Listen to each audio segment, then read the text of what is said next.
Good evening सभी को। स्वागत है आपका द स्वास्थ्य अकेडमी के चैनल पर। मैं हूँ रितिका, आपकी केमिस्ट्री की टीचर। और हम डेली जो है शाम को 6 बजे के आसपास इसी वक्त पर इसी चैनल पर केमिस्ट्री की क्लास लगाते हैं। अभी हमारा चल रहा है 12th का सिलेबस। कौन सा सिलेबस चल रहा है? अभी हमारा 12th का सिलेबस जो है वो चल रहा है।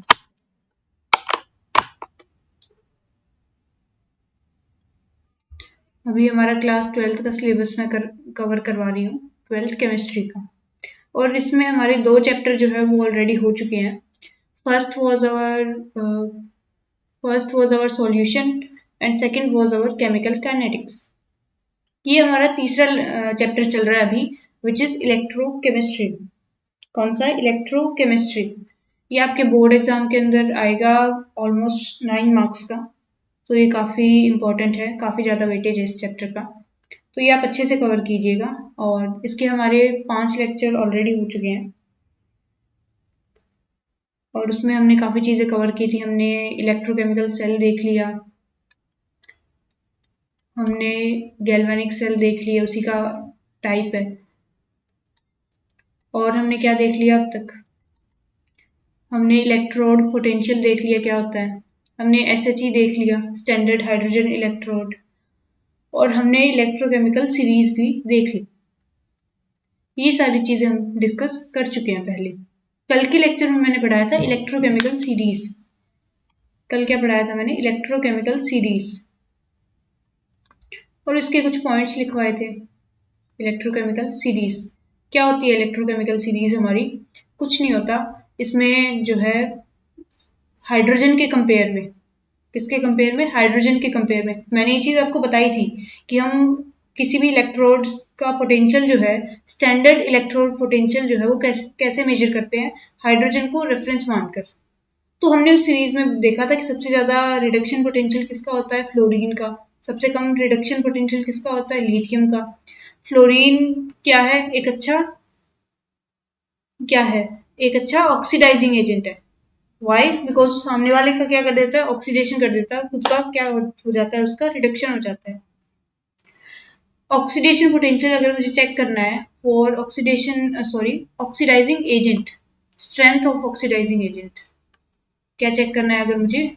स्ट्रेंथ ऑफ ऑक्सीडाइजिंग एजेंट, ये अगर मुझे चेक करना है तो मैं क्या देखूंगी? Reduction potential. क्या देखना है उसका? Reduction potential. और अगर मुझे strength of reducing agent check करना है कि मेरा रिड्यूसिंग एजेंट कितना अच्छा है, तो उसके लिए मैं क्या चेक करूंगी? अगर मुझे strength of reducing agent check करना है तो उसके लिए मैं क्या देखूंगी? उसका ऑक्सीडेशन पोटेंशियल देखूंगी। क्लियर है? एंड जो रिडक्शन पोटेंशियल होता है वो किसके इक्वल होता है? माइनस ऑफ ऑक्सीडेशन पोटेंशियल के इक्वल होता है। ये मैंने आपको पहले के कोई लेक्चर में लिखवाई थी ये लाइन, बट अब स्टिल इसको याद रखना कि रिडक्शन पोटेंशियल मेरा किसके इक्वल होता है? माइनस ऑफ ऑक्सीडेशन पोटेंशियल के इक्वल होता है। इन दोनों में ये रिलेशन होता है माइनस का। एक माइनस साइन का फर्क होता है, साइन इनके ऑपोजिट होते हैं। क्लियर है? और सबसे अच्छा ऑक्सीडाइजिंग एजेंट कौन सा है मेरा? सबसे अच्छा ऑक्सीडाइजिंग एजेंट वो कौन है मेरा? फ्लोरीन। और सबसे अच्छा रिड्यूसिंग एजेंट कौन सा है मेरा? वो है लिथियम। वाई? बिकॉज उसका ऑक्सीडेशन पोटेंशियल सबसे ज्यादा था, उसका सबसे अच्छा ऑक्सीडेशन हो पा रहा है। और जब मेरा खुद का सबसे अच्छा ऑक्सीडेशन हो पाएगा तभी तो मैं सामने वाले का अच्छा रिडक्शन कर पाऊंगी, और तभी मैं क्या कहलाऊंगी? एक अच्छी रिड्यूसिंग एजेंट। ये क्लियर है आपको? इसमें आपको कोई भी डाउट बचे ना किसी भी तरह का तो आप कमेंट में लीव कर देना, ठीक है? ऑक्सीडाइजिंग एजेंट क्या था? जो सामने वाले का ऑक्सीडेशन करवा देता है, खुद का क्या कर देता है? रिडक्शन। खुद का रिडक्शन हो रहा है तो मेरे को क्या चेक करना पड़ेगा? रिडक्शन पोटेंशियल चेक करना पड़ेगा। रिड्यूसिंग एजेंट क्या था मेरा? जो सामने वाले का क्या करवा दे? रिडक्शन करवा दे और उसका खुद का क्या हो जाए? ऑक्सीडेशन हो जाए। और अगर उसका खुद का ऑक्सीडेशन हो रहा है तो मेरे को क्या चेक करना पड़ेगा? उसका ऑक्सीडेशन पोटेंशियल मेरे को चेक करना पड़ेगा। ये ओपी क्या है? Oxidation potential. Oxidation potential. ये देखो, ये आपका कॉन्सेप्चुअल पार्ट है, ये आपको अच्छे से आना चाहिए। और ये क्या है? आरपी क्या है मेरा? Reduction potential. क्लियर है यहाँ तक? ठीक है भाई, ये तो हो गई हमारे कल के लेक्चर की बात, उसका रिकैप हमने देख लिया। आज के लेक्चर में हम क्या देखने वाले हैं? आज की क्लास में हम क्या देखेंगे? आज की क्लास में हम देखेंगे नर्स्ट इक्वेशन। नर्स्ट इक्वेशन क्या होती है? नर्स्ट इक्वेशन ये जानने से पहले आप ये जानो कि इसकी नीड क्यों पड़ी मुझे, कि इस नर्स्ट इक्वेशन की नीड क्यों पड़ी मुझे। ये इक्वेशन किस काम आती है पहले वो बताती हूँ मैं। ये काम आती है इलेक्ट्रोड पोटेंशियल को फाइंड करने के लिए। किसको फाइंड करने के लिए? इलेक्ट्रोड पोटेंशियल को, या फिर ईएमएफ को फाइंड करने के लिए ये मेरी काम आती है। बट वो तो हम पहले भी निकालते थे, किससे? एसएचई के साथ। बट उसमें एक दिक्कत थी। उसमें क्या दिक्कत थी? वो आता था हमारा स्टैंडर्ड इलेक्ट्रोड पोटेंशियल। वो क्या आता था? हमारा स्टैंडर्ड इलेक्ट्रोड पोटेंशियल आता था। तो फिर उसमें क्या हुआ? स्टैंडर्ड आने तो उसमें क्या दिक्कत थी कि उसके अंदर जो हमारा कंसंट्रेशन लेते थे वो 1 मोलर लेते थे। प्रेशर कितना लेते थे? वो भी 1 बार लेते थे। और टेम्परेचर कितना लेते थे? उसमें अज्यूम करते थे 298 केल्विन। ये फिक्स था। वो ये बोला कि जब मैं हाइड्रोजन के साथ इसको कनेक्ट करके और इतने कंसंट्रेशन, इतने टेम्परेचर, इतने प्रेशर के ऊपर जब मैं इसको निकालूंगी तो वो मेरा आएगा स्टैंडर्ड इलेक्ट्रोड पोटेंशियल। बट क्या हमेशा वही कंडीशन रहेगी मेरे पास? क्या हमेशा मेरी कंसंट्रेशन 1 m रहेगी? क्या हमेशा मेरा प्रेशर 1 बार रहेगा? और क्या हमेशा मेरा टेम्परेचर 298 केल्विन रहेगा? नहीं, ये वेरी कर सकता है। तो उस केस में हमारा जो एसएचई था, वो वाला जो तरीका था वो फेल हो जाता है।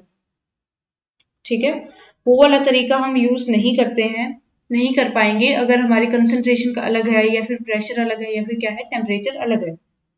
तो इसलिए जो है ये नर्स्ट इक्वेशन इंट्रोड्यूस की गई। अब इसमें एक चीज देखना, इसमें थ्योरी वाला पार्ट बहुत ज्यादा नहीं है। इसको आप समझो, इसको सिर्फ समझो, मेन तो वो है। थ्योरी पे ज्यादा फोकस मत करो चाहे इसकी, इसका मेन कॉन्सेप्चुअल पार्ट समझो। इससे न्यूमेरिकल आ सकता है आपके पेपर में। कि नर्स्ट इक्वेशन है क्या? E is equals to E cell, या फिर सिर्फ ई लिख लो, चलो। E is equals to E nought minus 2.303 R T by N F into log 10 base है ये, concentration of product upon concentration of reactant. ये किसकी वैल्यू है? मेरी ई की वैल्यू है। ई क्या है? अब इनको एक एक करके 1 बाय 1 लिखते हैं कि ये क्या क्या है। ई क्या है मेरा? ये है ईएमएफ और electrode potential at any concentration and temperature. अब ये ध्यान दो, कंसंट्रेशन एंड टेम्परेचर, कि क्या कह रहा है कि किसी भी कंसंट्रेशन या टेम्परेचर ले लो मेरा, उस पे ये आपको निकाल के दे देगा किसकी वैल्यू? इलेक्ट्रोड पोटेंशियल की वैल्यू मेरे को फाइंड करके दे देगा ये। ईएमएफ और electrode potential at any concentration and temperature. E not क्या है? ये तो पता ही है हमें। ई नॉट क्या था मेरा? Standard EMF. ये क्या था मेरा? ये आपको क्वेश्चन में गिवन होगा most of time. Standard EMF most of the question में आपको ये नहीं पूछेगा, ई नॉट निकालना नहीं पूछेगा। वो क्या पूछेगा? आपको ई की वैल्यू पूछेगा। स्टैंडर्ड ईएमएफ और इलेक्ट्रोड पोटेंशियल, और स्टैंडर्ड इलेक्ट्रोड पोटेंशियल,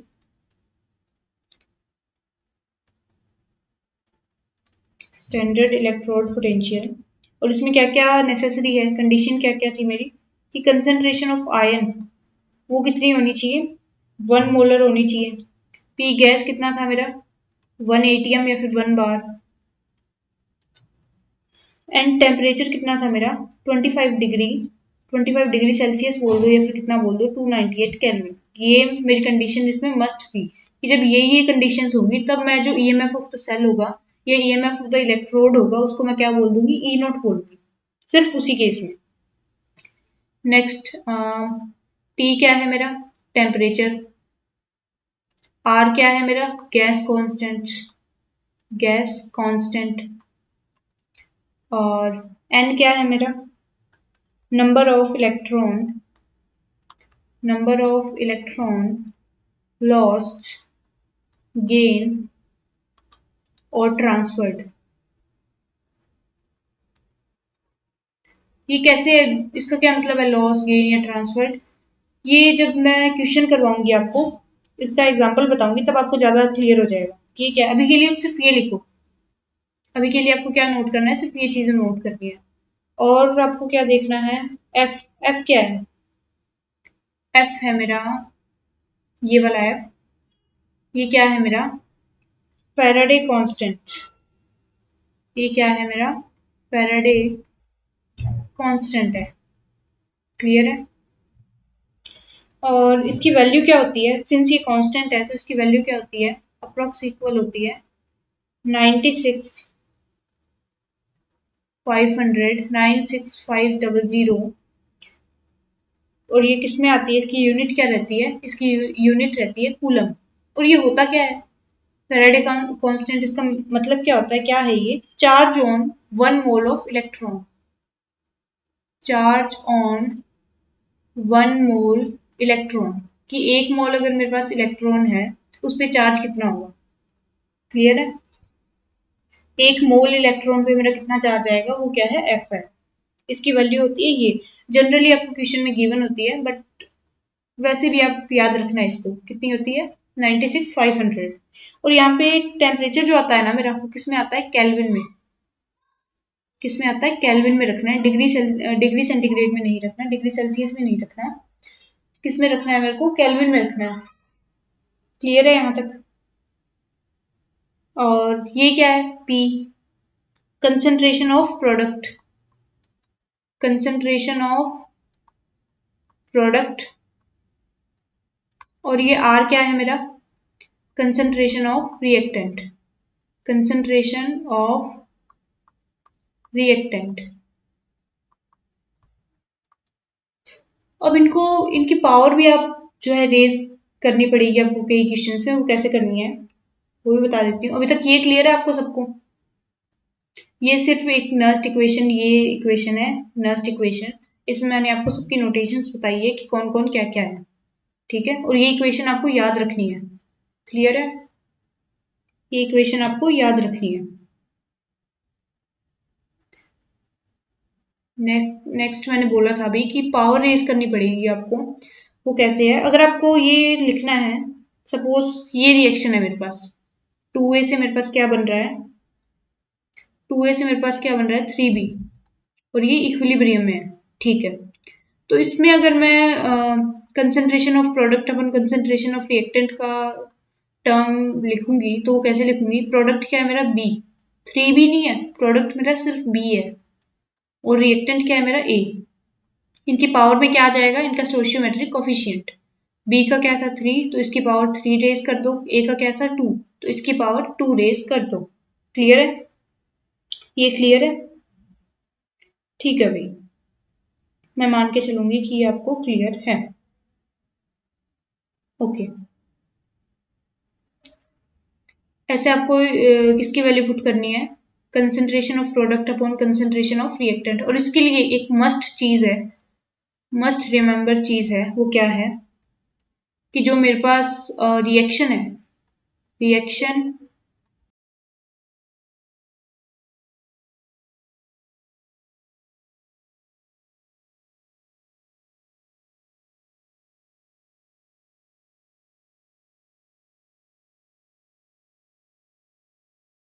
केमिकल क्या दिक्कत आ गई? ओके, रिएक्शन मेरे पास कैसी होनी चाहिए? Reaction should be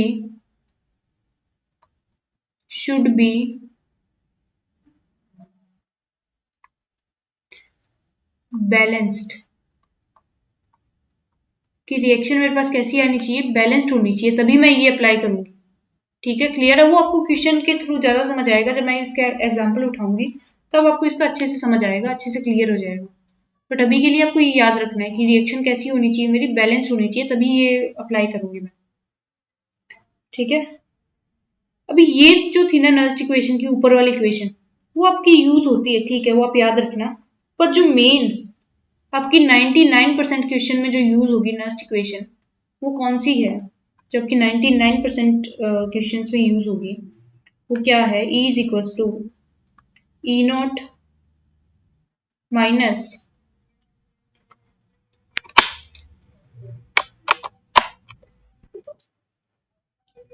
E is equals to E naught minus 0.059 upon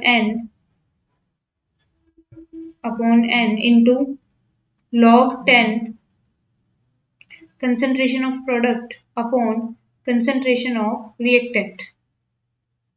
ये कैसे आई? यहाँ पे 0.059 कैसे आया? ये इक्वेशन कैसे आई मेरी?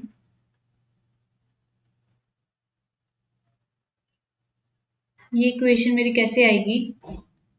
जब मैं मेरे टेम्परेचर की वैल्यू, इसमें क्या है, टेम्परेचर की वैल्यू कितना है, 298 केल्विन है। टेम्परेचर की वैल्यू कितनी है, 298 केल्विन है। और जब आर की वैल्यू मैं 8.314 पुट करूंगी, आर की वैल्यू क्या पुट करूंगी, 8.314, एंड एफ की जो कांस्टेंट था मेरा, उसकी वैल्यू पुट कर दूंगी कितनी, 96500। ये पुट कर दूंगी तो उसके बाद जो मेरा आंसर आएगा, उसके बाद जो मेरी इक्वेशन बनेगी वो ऐसी बनेगी। और यही आपको मेन याद रखनी है, ये इक्वेशन ही आपको याद रखनी है। क्लियर है? क्या ऊपर वाली इक्वेशन गलत थी? नहीं, वो गलत नहीं थी, ऊपर वाली इक्वेशन बिल्कुल सही थी। बट क्या होता है ना, मेजरली जो क्वेश्चन आते हैं आपके, उसमें वो टेम्परेचर वगैरह के साथ छेड़छाड़ नहीं करता। ठीक है, टेम्परेचर वो 298 केल्विन रख देगा, पर वो क्या करेगा, कंसंट्रेशन के साथ गेम खेलेगा। क्लियर है? वो क्या करेगा, कंसंट्रेशन जो है हमारी, उसको चेंज करेगा। Temperature most of the time वो 298 रखेगा, बट सपोज उसने टेम्परेचर कुछ अलग दे दिया, उसने 300 केल्विन दे दिया, 400 केल्विन दे दिया, तब आप ये इक्वेशन यूज कर लेना, कोई दिक्कत नहीं है। But most of the question में वो टेम्परेचर को यही रखेगा, और आर और एफ तो कांस्टेंट है ही। तो मेन अपना टेम्परेचर का था, और क्या था, कंसंट्रेशन का। टेम्परेचर को 298 रखने के बाद क्या आएगी मेरी इक्वेशन, ये इक्वेशन कैसी दिखेगी, ऐसी दिखेगी। सेम इक्वेशन है वो, बस उसमें टेम्परेचर आर और एफ की वैल्यू मैंने ये पुट कर दी, तो मेरा ये निकल के आ रहा है आंसर। क्लियर है यहाँ तक? यहाँ तक क्लियर है? और किसी में कोई चेंज नहीं आएगा। अब इसमें क्या हो गया, वेरिएबल कम हो गए, है ना।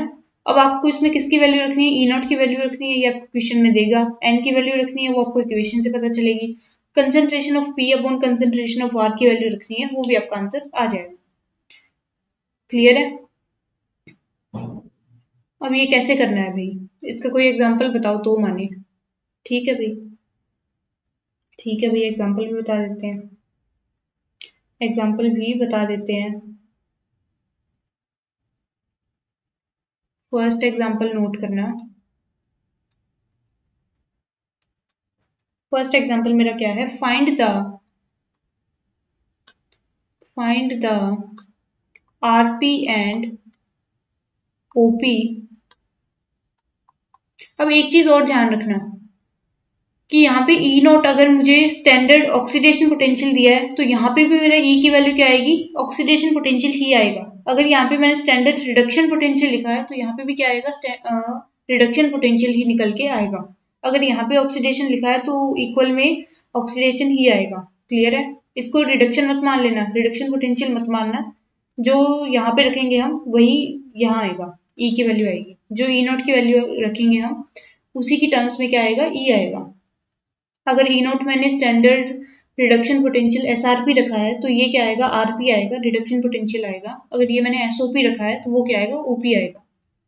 क्लियर है? ठीक है, अब एग्जाम्पल देखते हैं इसका। अब इसका अपने एग्जाम्पल देखते हैं।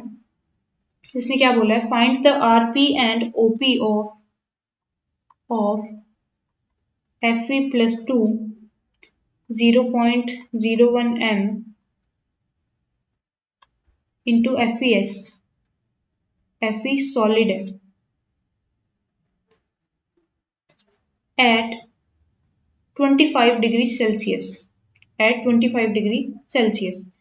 अब इसको करके बताओ, इसने गिवन क्या है, दिया क्या है मुझे, E not of Fe+2 to Fe, इसकी वैल्यू मुझे कितनी दी है इसने क्वेश्चन में, -0.45 वोल्ट।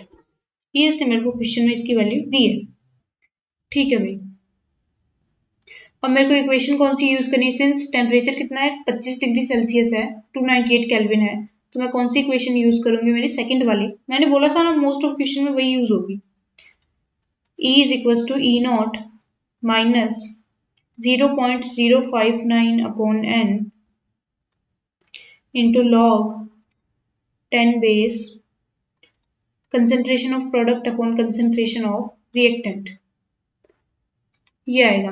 अब यहाँ पे क्या लिखूं इसके पैरों में, यहाँ पे मेरे को क्या लिखना पड़ेगा कि इसने किसकी वैल्यू दी है, ई नॉट की। Fe+2 से Fe जा रहा है, मीन्स 2 इलेक्ट्रॉन गेन कर रहा है। गेन ऑफ इलेक्ट्रॉन क्या होता है, रिडक्शन। तो ये मेरे को किसकी वैल्यू दी है, ई नॉट ऑफ रिडक्शन की वैल्यू दी है, ये SRP की वैल्यू दी है इसने।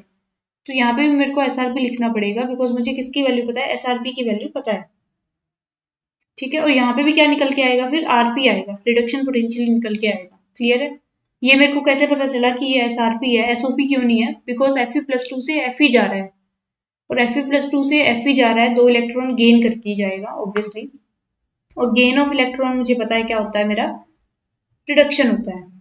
अब मुझे ई नॉट SRP की वैल्यू पता है, ई नॉट की वैल्यू पता है, एन की वैल्यू भी पता है मेरे को। एन की वैल्यू कैसे आएगी, अभी मैंने बोला Fe+2 इलेक्ट्रॉन किस में कन्वर्ट हो रहा है, ये Fe सॉलिड में। ये मेरी ओवरऑल रिएक्शन थी। अब कितने इलेक्ट्रॉन्स इन्वॉल्व है इसमें, 2 इलेक्ट्रॉन है, बस यही लिखना है। n इक्वल्स टू 2, n की वैल्यू भी आ गई कितनी, 2। इसकी कंसेंट्रेशन कितनी दी हुई है Fe+2 की, 0.01, या फिर मैं लिख दूँ 10⁻²। एक ही चीज है। और Fe सॉलिड की क्या लेनी है मुझे, एक चीज याद रखना, कंसेंट्रेशन ऑफ, एक चीज लिखना, concentration of pure solid,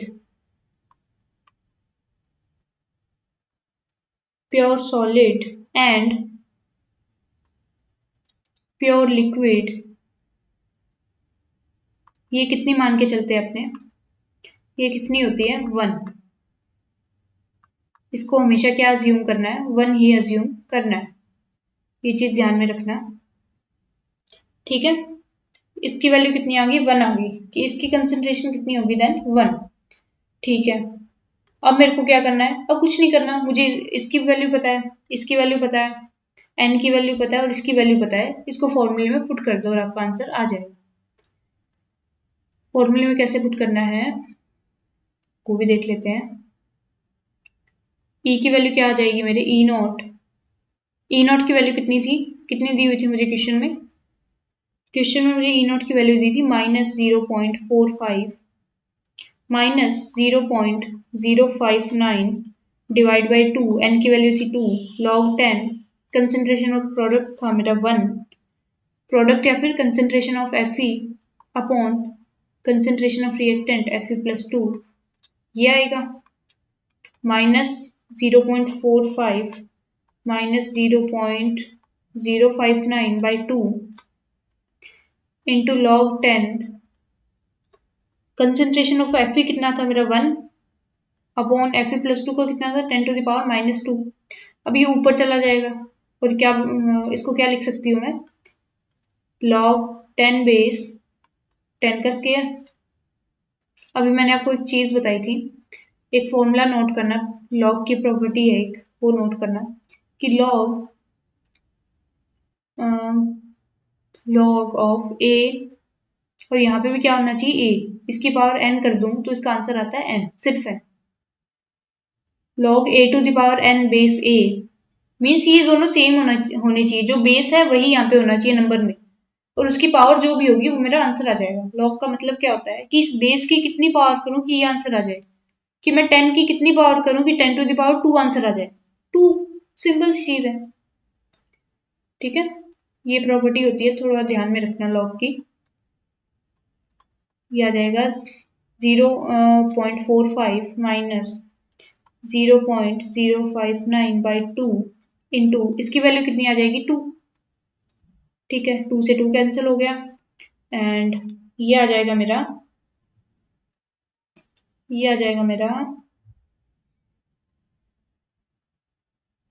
minus of 0.509 volt. ये क्या आ गया मेरा, E ऑफ RP, ये मेरा क्या आ गया, रिडक्शन पोटेंशियल आ गया, किसका, Fe का, जो हमें दिया था क्वेश्चन में। ये किसका आ गया, Fe का क्या आ गया, रिडक्शन पोटेंशियल, आरपी ऑफ वो कैसे मेजर करूं मैंने भी बताया था कि इनमें क्या होता है, एक साइन का ही फर्क होता है। ई ऑफ आरपी अगर ये -0.509 है तो ई ऑफ ओपी कितना आ जाएगा मेरा, ईओपी ये क्या है, ऑक्सीडेशन पोटेंशियल, ये आ जाएगा प्लस में 0.509 वोल्ट। क्लियर है, 0.509 वोल्ट। कुछ नहीं करना, सिर्फ साइन का ही फर्क है, अगर ये माइनस है तो ये प्लस आ जाएगा, अगर वो प्लस है तो ये माइनस आ जाएगा, दैट्स इट। इतना सा गेम है इसका। क्लियर है, क्या सबको यहां तक क्लियर है? ठीक है भाई।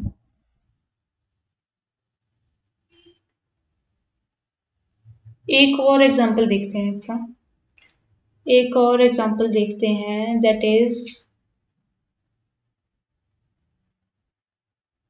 इस बार पूरा सेल लेते हैं। नेक्स्ट एग्जांपल में अपने पूरा सेल लेते हैं।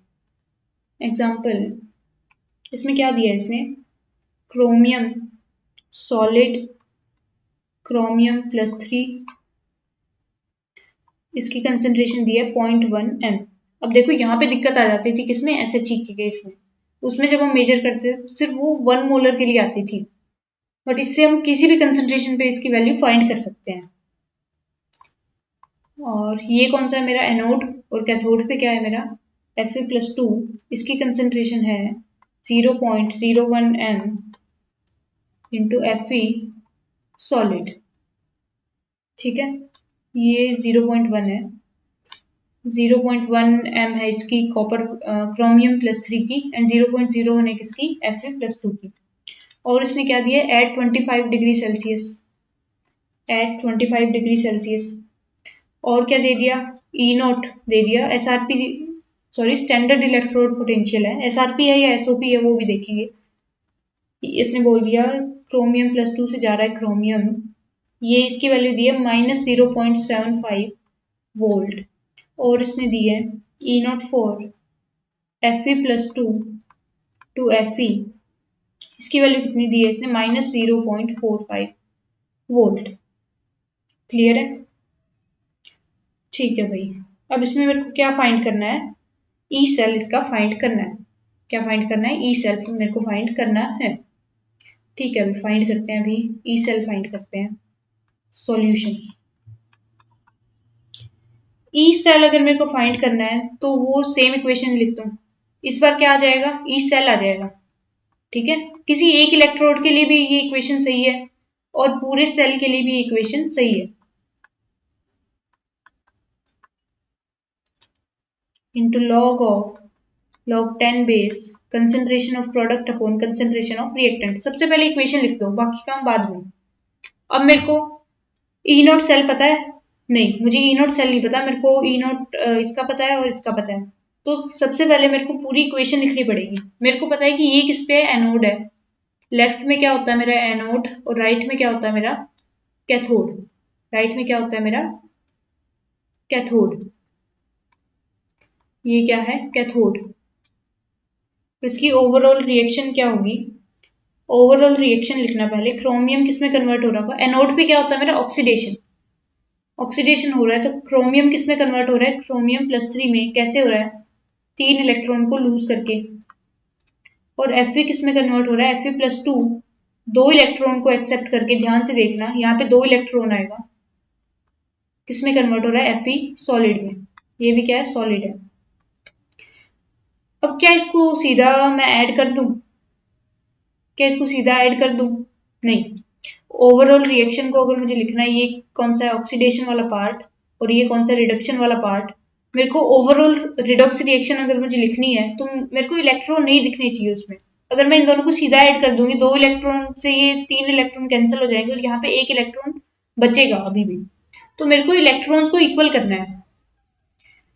इलेक्ट्रॉन्स इक्वल कैसे होंगे, इसको मल्टीप्लाई कर दो, इसको 2 से मल्टीप्लाई कर दो और इसको किससे कर दो, 3 से। इसको 2 से मल्टीप्लाई कर दो और इसको 3 से कर दो। क्यों किया ये समझ आ गया, ताकि ये नंबर ऑफ इलेक्ट्रॉन मेरे को इक्वल करने हैं। किसी से भी मल्टीप्लाई कर लो, चाहे इसको 4 से कर दो और इसको 6 से कर दो, पर क्या है सबसे छोटा वाला नंबर लेंगे तो ज्यादा बेटर रहेगा। इसलिए मैंने इसको 2 से कर दिया ताकि 3 इंटू 2 6 इलेक्ट्रॉन हो जाएंगे ऊपर, और नीचे कितने हो जाएंगे 3 इंटू 2 ये भी कितने हो जाएंगे 6 हो जाएगी, ताकि नंबर ऑफ इलेक्ट्रॉन है वो मेरे कैंसिल आउट हो जाए ऊपर नीचे। ठीक है, नेट रिएक्शन क्या बनेगी, लेफ्ट हैंड साइड में क्या है 2Cr, 2Cr solid plus 3Fe plus 2, electron cancel हो चुके हैं उनको नहीं लिखना, 2Cr plus 3 plus 3Fe solid, ये मेरी क्या है नेट रिएक्शन है, ये मेरी क्या है नेट रिएक्शन है। ठीक है भाई, अब यहाँ से प्रोडक्ट क्या है मेरा क्रोमियम प्लस 3 एंड Fe, इनकी पावर कितनी हो जाएगी 2 and 3, वो चलो लिख लेंगे अपने, पर मेरे को एक बार नेट रिएक्शन पता चल गई, मेरे पास n की वैल्यू पता चल गई कितनी है 6 है, कि मेरे पास कितने इलेक्ट्रॉन जो थे वो इन्वॉल्व थे, 6 इलेक्ट्रॉन जो थे वो इसमें इन्वॉल्व हैं। क्लियर है, 6 इलेक्ट्रॉन है इसमें इन्वॉल्व हैं। 6 कैसे हैं 3 इंटू 2 6, आपको ये ओवरऑल इसको मल्टीप्लाई करने के बाद लिखना है n की वैल्यू, पहले मत लिखना कि पहले पहले कैसे लिखोगे, इसमें 3 है इसमें 2 है, कौन सा लिखे, इन दोनों को इक्वल करने के बाद लिखना है। तो इस केस में n की वैल्यू कितनी आएगी 6 आएगी। ठीक है, मुझे n की वैल्यू पता चल गई, बट मुझे ई नॉट सेल की वैल्यू नहीं पता। इसके लिए क्या आपको एक फॉर्मूला याद है, ई नॉट सेल मेरा किसके इक्वल होता था, E not cathode minus E not anode, क्या ये नहीं था मेरा ई नॉट सेल, हाँ यही है, और ये किसके लिए होता था हमेशा याद रखना, ये स्टैंडर्ड वाला आता है, कौन सा स्टैंडर्ड वाला। ठीक है, ये कब आता है जब मेरी कंसंट्रेशन 1 m है और टेम्परेचर 298 केल्विन है और प्रेशर भी कितना है 1 है, तब मेरे पास वो फॉर्मूला आता है। क्लियर है, अदरवाइज इससे मैं क्या फाइंड करूंगी ई नॉट सेल फाइंड करूंगी, इससे मैं क्या फाइंड कर लूंगी ई नॉट सेल फाइंड कर लूंगी, because E not of cathode मुझे पता है, कैथोड पे क्या है Fe प्लस 2 से Fe जा रहा है, ये कितना देर का -0.05, इसकी वैल्यू लिख लेते हैं चलो। अब किसकी वैल्यू फाइंड करेंगे अपने ई नॉट सेल की, कैथोड पे कितना है, कैथोड पे या फिर इसको ऐसे लिख दो ई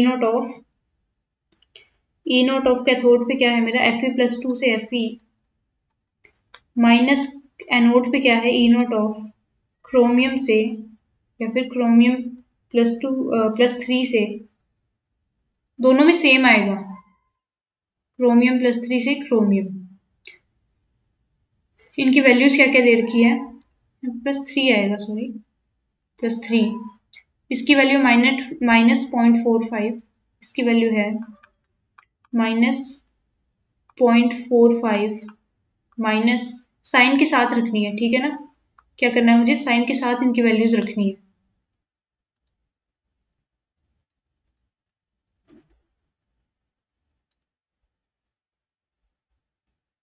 इसका कितना था -0.45, माइनस ये माइनस फॉर्मूले वाला है, और इसकी कितनी दे रखी थी वैल्यू -0.75, ये मेरा कितना आ जाएगा टोटल निकल के आ जाएगा, ये मेरा कितना आ जाएगा इसकी वैल्यू प्लस का 0.3 वोल्ट, ये क्या आ गया मेरा ई नॉट सेल की वैल्यू आ गई, कितनी आ गई प्लस का 0.3 प्लस का 0.3 वोल्ट, 0.3 वोल्ट। क्लियर है, ये मेरा ई नॉट सेल भी आ गया।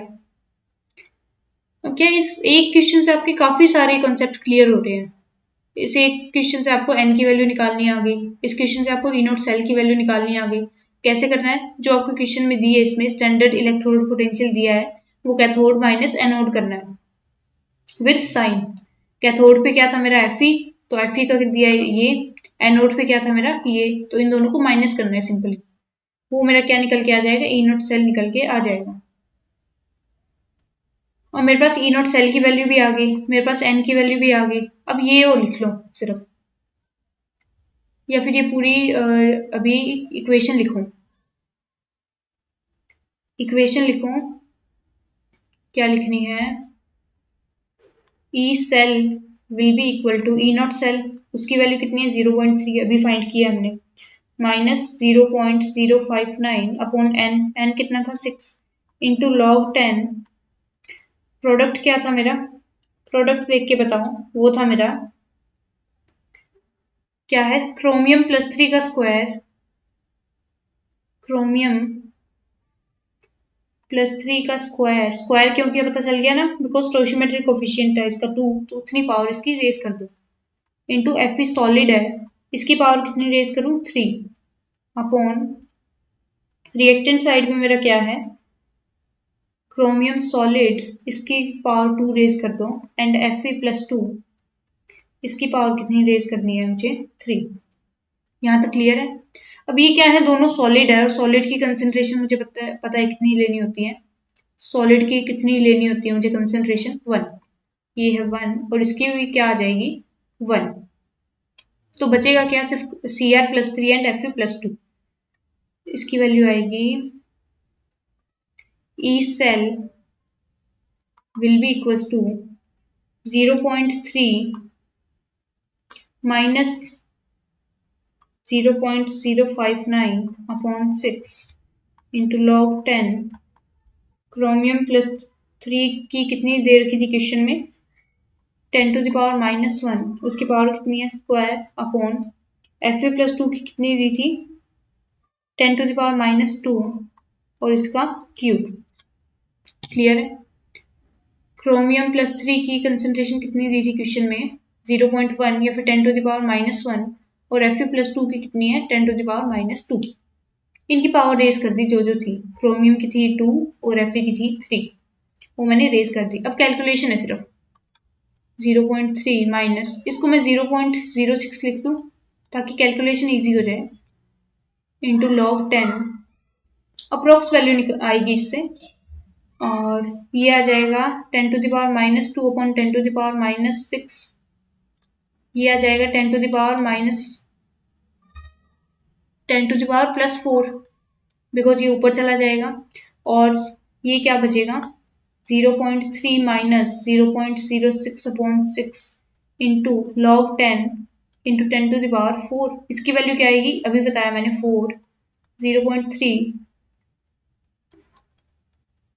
ये कैंसिल कर दो, माइनस 4 इंटू 1/100, ये क्या आ जाएगा 0.3 माइनस 0.04, ये मेरे पास आ जाएगा वैल्यू 0.26 वोल्ट।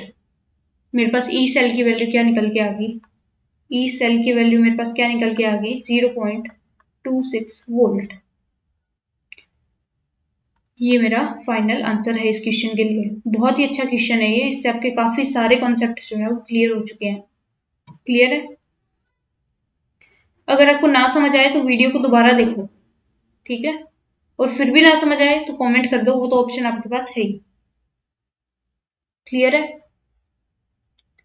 ठीक है भाई, आज के लेक्चर में इतना ही रखेंगे, बाकी चीजें कल कवर करेंगे। मेन ही आपको इसका एप्लीकेशन आना चाहिए नर्स्ट इक्वेशन का, ठीक है, मेन आपको क्या आना चाहिए, एप्लीकेशन आना चाहिए नर्स्ट इक्वेशन का, ठीक है। क्लियर है। ठीक है भाई, बाकी चीजें कल करेंगे, कल की क्लास में मिलते हैं।